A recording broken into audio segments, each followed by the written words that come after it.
எது பெருசு என்றால் கடவுளின் உறவு வேண்டாம் என்று சொல்வது மிக பெரிய பாவம். அந்த பாவம் தான் மற்றவர்கள் எல்லாம் செய்கிறார்கள். மற்ற மதத்தினர்கள், மற்ற கிறிஸ்தவ சபைகள், அந்த மற்ற கத்தோலிக்க சபை என்றால் அருங்குடை இயக்கம், இதெல்லாம் என்ன செய்கிறது என்றால் they are divided by sin. அப்படின்னா அவங்க இந்த திருச்சபையை சேராதவர்கள் இல்லையா? அப்போ அந்த தற்கொலை காலில் கூட யாரும் சந்தேகம் கேட்டாங்க, தற்கொலை செய்தால் இப்போ சேர முடியுமாங்கிற மாதிரி பிரச்சனை இல்லை. அப்போ இவர்களெல்லாம் என்னன்னா கடவுளின் குடும்பத்தை விட்டு வெளியேறி விடுகிறேன் என்று சொல்லி அதற்கான செயலை செய்தவர்கள், வெளியேறிவிட்டார்கள். அதான் ஸ்கேட்டர்டு, சிதறுண்டு வெளியேறிட்டார்கள். அவர்களெல்லாம் ஒன்று சேர்க்கறதுக்காக எங்கே பண்ணுறாரு? Into the unity of his family, அவருடைய குடும்ப ஒற்றுமைக்குள், ஒருங்கிணைப்பிற்குள் என்ன செய்ய வேண்டும்? வர வேண்டும். அது என்ன குடும்பம்? அதுதான் த கேத்தலிக் சர்ச். கத்தோலிக்க திருச்சபை என்பது ஒரு ஸ்தாபனம் அல்ல. கத்தோலிக்க திருச்சபை என்பது ஒரு குடும்பம். உலகம் இதை ஸ்தாபனமாக பார்க்கிறது. அதனால தான் பிரிவினே வருது. பிரிஞ்சு போகிறான், நீ ஆரம்பிக்கணும், நான் ஒன்று ஆரம்பிச்சுட்டு போகிறேன் ஸ்தாபனம் அப்படின்னு வெளியேறி போய் ஆரம்பிக்கிறான். பட் குடும்பத்தை அவன் ஆரம்பிக்க முடியாது. குடும்பங்கிறது உறவு மூலமாக. அதான் திராட்சை கொடின்னு சொல்வார் ராபோஜனத்தின் போது. வெட்டுண்டு போனதுக்கு திருப்பி உயிர் கிடைக்காது. வெட்டுண்டாக போகாமல் இருந்தால் தான் அந்த கொடியோடு இணைந்த நிலை கிடைக்கும் அப்படின்னு சொல்கிறது எதுக்குன்னா, இந்த உறவு வெட்டுண்டு போனால் உறவு வெட்டுண்டு போய்விடுகிறது. வேறு நம்பிக்கை போனால் அந்த உறவு இல்லாமல் போய்விடுகிறது. அதனால் அந்த குடும்பத்தில் ஒருவராக அவர் இருப்பதில்லை. இந்த குடும்பத்தில் ஒருவராக வந்துவிடு என்று கடவுள் அழைக்க நம்மிடம் நெருங்குகிறார் அப்படின்னு சொல்லப்பட்டிருக்கிறது. To accomplish this when the fullness of time had come, எனவே இதை நிறைவேற்ற இல்லையா இயேசு ஏன் வந்தார்னா, இந்த குடும்பத்தை ஒன்று சேர்த்து திருச்சபைக்குள் கொண்டு வருவதற்காக இயேசு என்ன செஞ்சார் என்றால், சரியான காலம் நிறைவேறிய பொழுதுன்னு சொல்கிறோம் இல்லையா, சரியான காலம் வந்த பொழுது. அது என்ன சரியான காலம் உங்களுக்கு தெரியுமான்னு தெரியல. இந்த இடத்தில் அன்னை மரியாளை அது சிறப்பிக்கிறது. அன்னை மரியாள் உங்களுக்கு தெரிந்திருக்கும், திருத்தலத்தில் இருக்கும் உங்களுக்கு குறிப்பாக.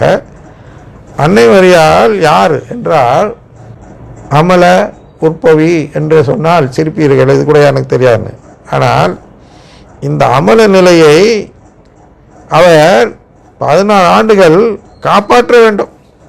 அதாங்க பிரச்சனை.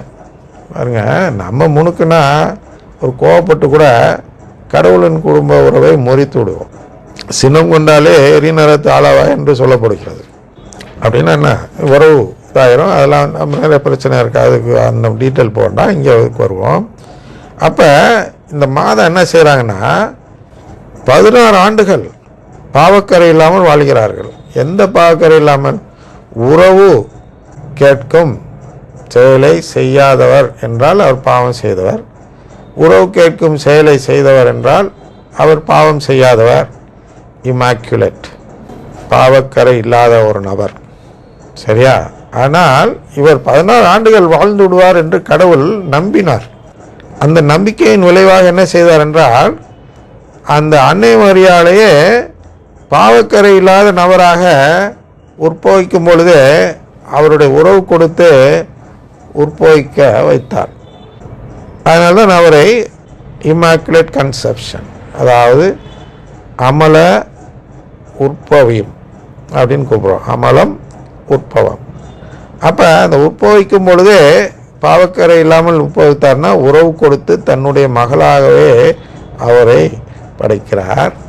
அந்த உறவை, ஆனால் அவங்களுக்கு தெரியாது தான், அவங்க she lived only as an ordinary human being அப்படின்னா அவங்க சாதாரண ஒரு மனித இனத்தை சேர்ந்தவராக தான் அவர்கள் வாழ்ந்தார்கள் என்பதால் கடவுள் இதெல்லாம் செய்தது அவர்களுக்கு தெரியாது. நல்லா புரிஞ்சுங்க. அவங்க ஏதோ தெரிஞ்சுக்கிட்டு அப்படியே தன்னுடைய அமல நிலையை காப்பாற்ற வேண்டும் அப்படிலாம் அவங்க வாழலை. அவங்க எப்பொழுதும் மற்ற பெண்களைப் போல தான் சாதாரணமாக பிறந்தார்கள். சாதாரணமாக தான் அவர்களுக்கு அனைத்து அந்த மறை கல்வியும் கற்பிக்கப்பட்டது. ஆன் என்று சொல்கிறோம் அல்லவா, சந்தன மாதா என்று சொல்வார்கள் அல்லவா, அவர்கள் கற்றுத்தருகிறார்கள், இவர்களும் வளர்க்கிறார்கள்.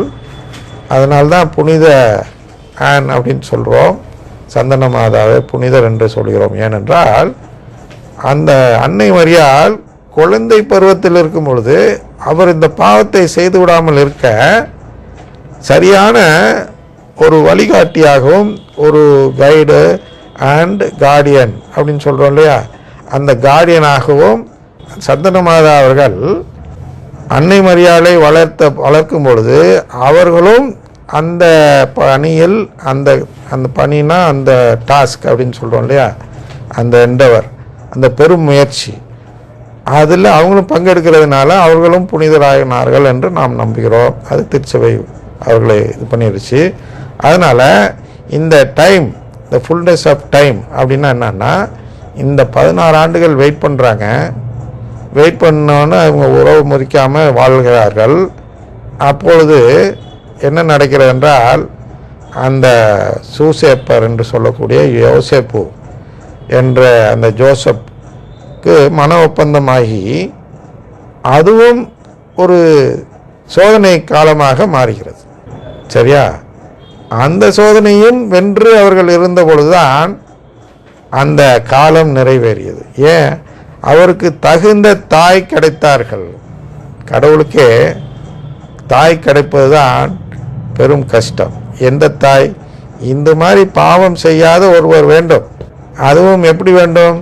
முன்கூட்டியே அமல நிலையில் இருக்க வேண்டும். ஏன் அமல நிலைன்னு சொல்லிடுறேன், தயவுசெய்து அதையும் கொஞ்சம் பொறுமையோடு கேட்டுங்க. இயேசு என்பவர் முழு மனிதர். இயேசு என்பவர் முழு மனிதர். அந்த முழு மனிதர் நிலையில் அவர் இருந்தால்தான் நம்மை போன்ற மனிதர்களை அவர் தத்தெடுத்து உறவு கொடுக்க முடியும். அவர் வேறு இனமாக இருந்தால் உறவு அங்கே இல்லை. ஒரு வெவ்வேறு இனத்திற்கு இடையே உறவு கிடையாது, ஒரே இனத்திற்கு இடையே தான் உறவு கொடுக்க இயலும் என்பதால் அவர் முழு மனிதனாக இங்கே வாழ்ந்தாக வேண்டும். அப்பொழுது அவருடைய பிறப்பில் ஒரு சிறப்புத்தன்மை இருந்து விட்டால், அவருடைய பிறப்பில் ஏதேனும் ஒரு சிறப்புத்தன்மை இருந்து, ஒரு உதாரணத்துக்கு வழியே கொடுக்காமல் பிறந்தார், அன்னை மரியாளுக்கு வழியே கொடுக்காமல், நீங்கள் படிச்சிருப்பீங்க, போஸ்ட் பார்த்தோம் அனப்பார்த்தோம் அப்படின்லாம் படிச்சிருப்பீங்க. எதுக்கு? எவ வர்ஜன் என்ற வார்த்தைக்கு ஷீ இஸ் எவ வர்ஜன் ஏன்னா அனப்பார்த்தம் அண்ட் போஸ்ட் பார்த்தோம், நாட் டூரிங் பார்த்தோம் அப்படின்னா பிரசவிக்கும் போது அல்ல அப்படின்னு ஒரு இது இருக்குது. என்றும் கன்னிங்கிற வார்த்தைக்கு ஒரு விளக்கம் இருக்கிறது. அந்த பிரசவிக்கும் போது ஏன் அவர்கள் கன்னியாக இல்லை என்றால், இயேசு உண்மையான மனிதர். அவர் ஒரு அவதாரம் அல்ல, கடவுளாக இருந்து கொண்டு மனிதர் போன்ற தோற்றத்தில் வந்தவர் அல்ல, உண்மையிலே மனிதராக பிறந்தவர். அப்போ இந்த மனிதராக பிறக்க வேண்டும் என்றால் இவருக்கு அந்த அமல நிலை கொடுக்க முடியாது.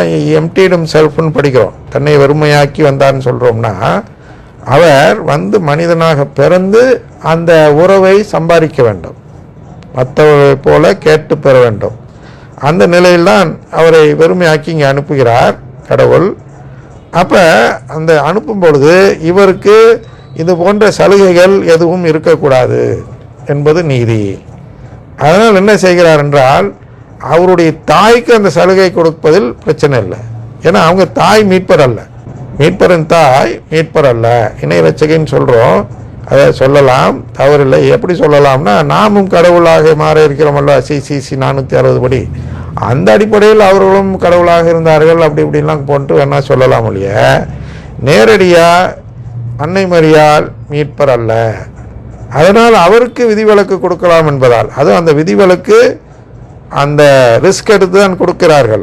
அவர் ஒருவேளை அமலோற்பையை படைத்து அதன் பின் மாதா பாவம் செஞ்சிருந்தா மீட்பு திட்டமே பாழாயிருக்கும். அதாவது மீட்பு திட்டமே அவ்வளோதான், கைவிட்டுருக்கணும் கடவுள். ஏன்னா இருக்கையிலே சிறந்த படைப்பு என்று ஒரு படைப்பை படைக்கிறார் கடவுள் தன்னுடைய தாய் என்று.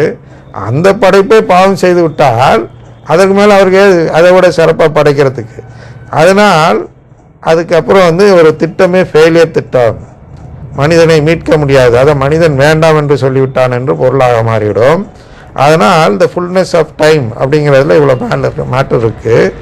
அந்த ஜெயிச்சாங்க மாதா, கடவுளுக்காக ஜெயிச்சாங்க, சாத்தானை ஜெயித்தாங்க. எப்படி ஜெயித்தாங்க?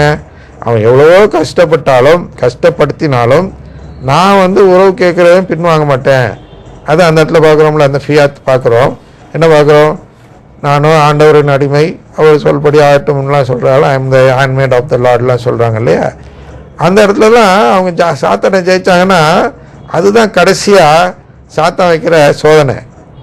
காலம் நிறைவேறிய பொழுது கடைசியாக இதை சோதிச்சு பார்க்குறேன், இவங்க இதை சொல்லலைன்னா இவங்க வந்து அந்த உறவு வேணான்னு சொல்கிறாங்க. இந்த தான் அது என்னன்னா, இந்த 17:10 பார்த்தோமல்ல, லூக்கா 17:10 நானும் பயனற்ற அடிமை, இதே தான் மாதிரி அங்கே சொன்னாங்க. சொன்னதுனால ஜெயித்தாங்க இறுதியாக. அதுக்கப்புறம் கன்சீவ் ஆகிறார்.